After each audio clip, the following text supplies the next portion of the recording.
Hey folks, welcome back. If you are of the youths, like I am, then you've probably been annoyed over the last few years reading articles from startup millionaires about how avocado toast is the reason you can't afford to buy a home in a horrible economy.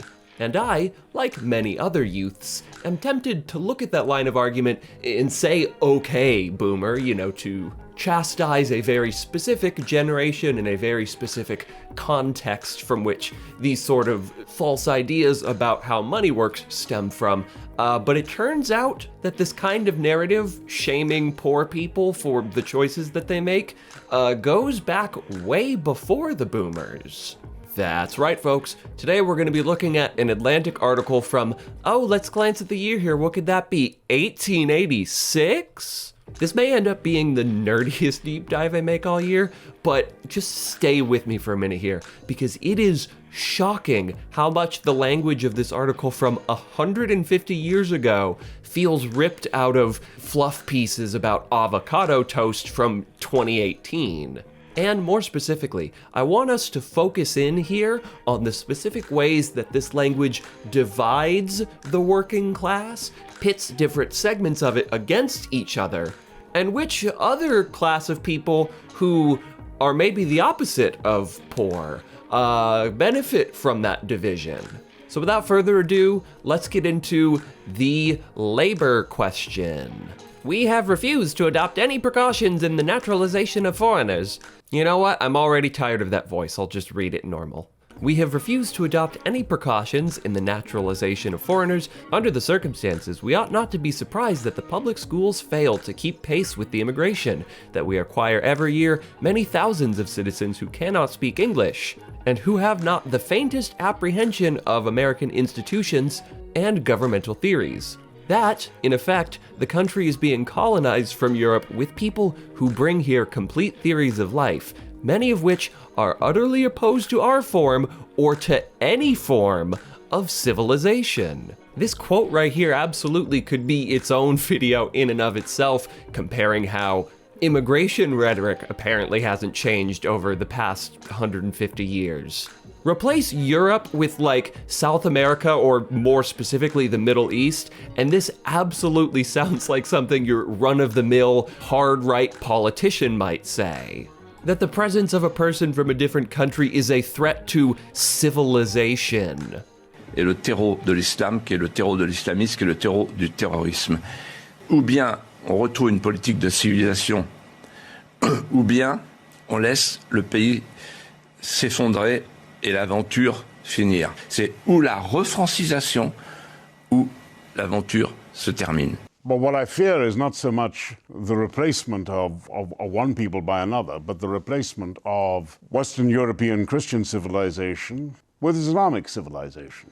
But for the context of this video, I find it very interesting, and it pops up a lot in this article, the ways in which the author very clearly tries to create some form of division between laborers of an immigrant variety and laborers of a naturalized variety. Because a phrase that I actually think is pretty non-controversial is to say that, I have more in common with a laborer from Mexico or from Iran or from South Korea than I do with a rich person from my same hometown. My life has infinitely more in common with the goings about of your average worker from Chile than I do with Bill Gates, somebody who's from my home region and, speaks the same language as I do. When, however, the foreign immigrant imbued with old world socialism, which the phrase old world socialism is kind of in and of itself an attempt to draw a line between them and us, the influence of socialism upon the present labor troubles must be recognized. The American working man certainly entertained no revolutionary purpose wittingly, but it is nonetheless evident that they have been affected by the sentiments which are in the air. It's eerie how much this line mirrors the sort of Jewish influence talk from Nazis, that there's this foreign influence coming in and messing with the nascent patriotism of the red-blooded American. It is quite literally trying to pin the blame for labor unrest on the unruly influence of this new class of person. which is a total distraction from anything resembling, the credibility that these laborers in the 1880s had, and it is specifically just to try to stoke on racial animus in service of further dividing the working class. Because if you can keep the native Protestants angry at the immigrant Catholics rather than them coming together to fight business interests, you have an easier time as somebody either who is a business person or who thinks society is best served by business people being in control. Don't believe that this is like an active thing they're interested in? Oh, let's scroll down and read this next paragraph. A very careful observer, I'm assuming French motherfucker, says, "Socialism has become a kind of cosmopolitan religion. It oversteps frontiers, it obliterates race antipathies, and above all, it eradicates patriotism and tries to efface the very idea of it. Fellow countrymen are enemies of the employers. Foreigners are brothers if they live by wages." First off, imagine saying that a social movement wants to obliterate racial antipathies and phrasing that as a bad thing. It is the 1880s though, so it makes sense. But more importantly, let's look at where the author tries to put his readers' sense of loyalty. Fellow countrymen are enemies if they're employers. Foreigners are brothers if they live by wages, and he's clearly trying to frame that as some sort of ludicrous statement. And sure, I guess you're free to be a weirdo nationalist if you'd like, and to think that the most important thing about a person, the most important quality as to whether or not you give them sympathy or not, is which boundaries their mother happened to be in when they were birthed from the loins. But if we're thinking practically for a second, it's pretty self-evident that an Irish immigrant fresh off the boat, working in some sort of factory, has much more in common with an Anglo Saxon working in that same factory, living in a similar neighborhood, than the Anglo Saxon laborer would have with the business owner. The day-to-day lifestyles, the things that worry one person over the other, are infinitely more similar between the Irish immigrant and the Anglo-Saxon laborer. Two of those people go home from work and are worried about whether or not they're going to be able to feed their family properly. One of those people goes home and worries about how he's going to further wring money from his laborers in his company town. I beg of you to think which person goes in which group here. And what's funny is I actually think that solidarity between workers is borderline natural. If you're both deep in a coal mine for 10 hours a day, I think it's normal to feel a sense of connection to that person that you don't feel to your boss who has, indentured servants in his mansion at the corner of the job site. So it is necessary for authors like this, or politicians of the time, to stoke these sort of divisions along immigrant lines in order to further divide the working class. And we can see pretty obvious parallels today, where some conversations about why workers aren't getting paid more are subverted into conversations about how it's actually the immigrants' fault, rather than going down that line about why is my boss, ripping me off here. But the divisions along the line of immigration are somewhat tangential to the overall point of why I started to read this article. I bring them up just because it's very stark, and I think it's a topic I want to explore later on. But for now, let's get to the quote that inspired me to make this video in the first point, which I have to give a quick shout out to my boy Robert Evans over at Behind the Bastards, who used this quote in a recent episode, and it immediately inspired me to go through and share this delectably awful article with y'all. At present, the working man can hardly make both ends meet. Is it not because he insists on creating capitalists out of the saloon keepers? Which is to say they're giving all their money to bartenders. I trust that you knew what that meant first time through, but I had to reread that 5 times, so I figured I would translate that. The saloon in politics is the most hideous abuse of the day, but where would it be if the working men withdrew their support from it? It keeps them poor. It stifles progress, fosters pauperism, brutalizes husbands and fathers, breaks women's hearts, puts rags on the working man's back, disease in the body, and shame and despair in his heart. Yet, when labor is most disturbed, when the demand for advanced wages is loudest, when the strikes are most frequent, when hunger and misery are most rife in the homes of the poor, the salon flourishes. The salon? The saloon flourishes still. I wish 1886 laborers were getting their nails done a lot. That would be cute. There may be no bread at home, but there is always beer and whiskey at the bar.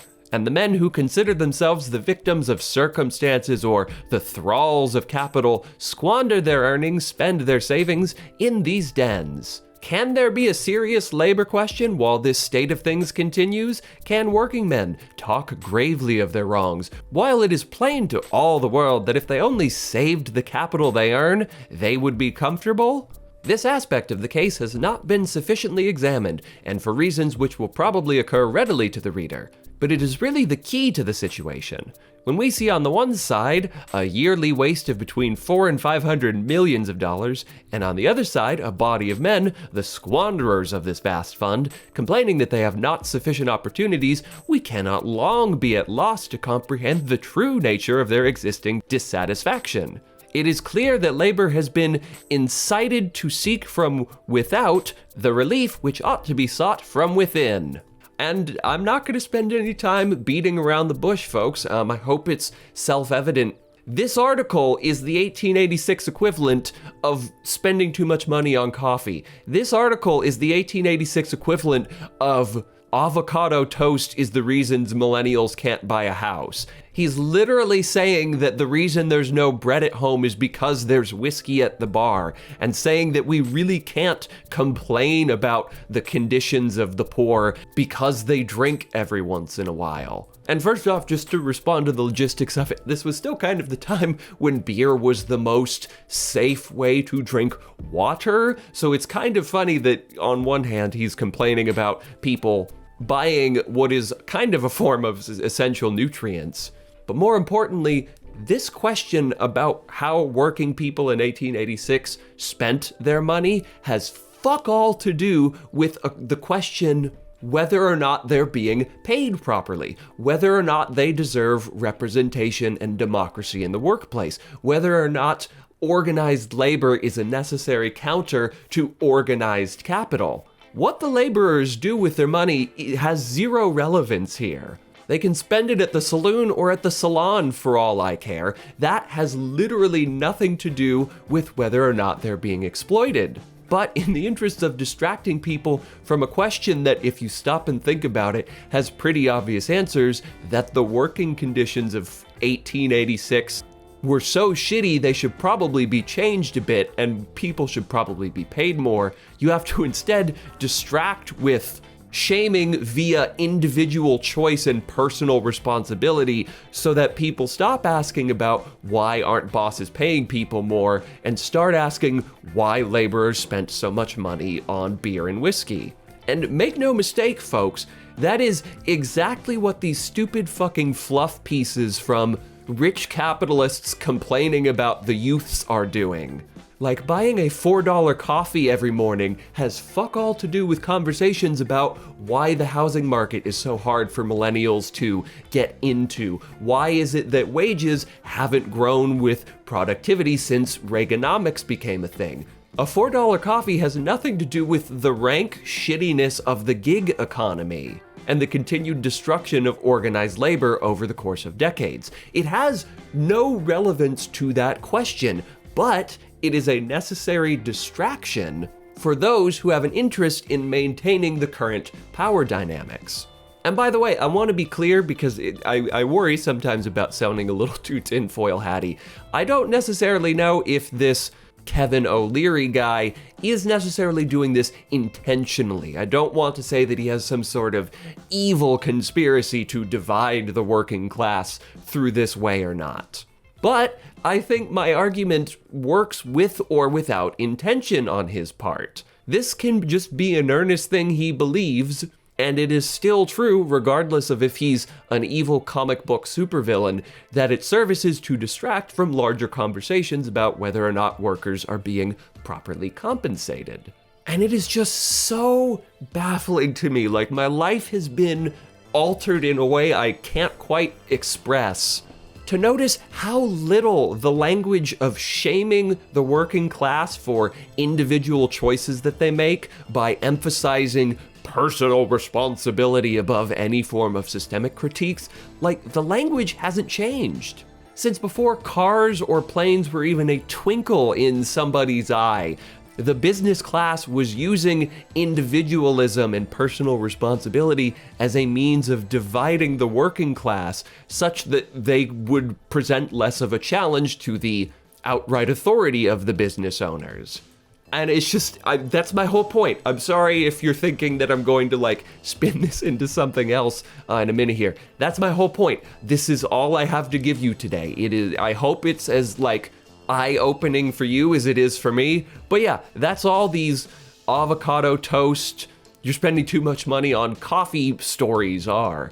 Their existence seeks to shame people for individual choices they make and further divide workers rather than ask really important questions about why are things so shitty.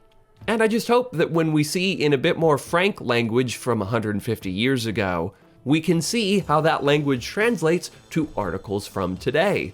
Because sadly, despite how much has changed in America since 1886, it seems some tools in the playbook for dividing the working class haven't changed much at all. Anyway, that's going to be it for this video, everybody. Thank you for watching all the way through to the end. Now, let's turn it on over to the pre-recorded outro.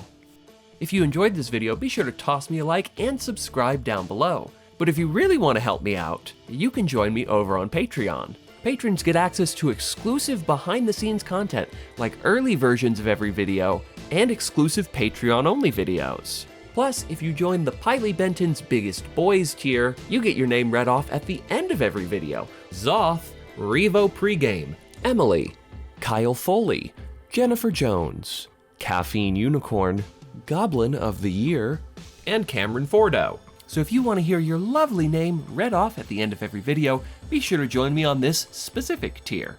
Thanks much, everyone, and I'll see you next time.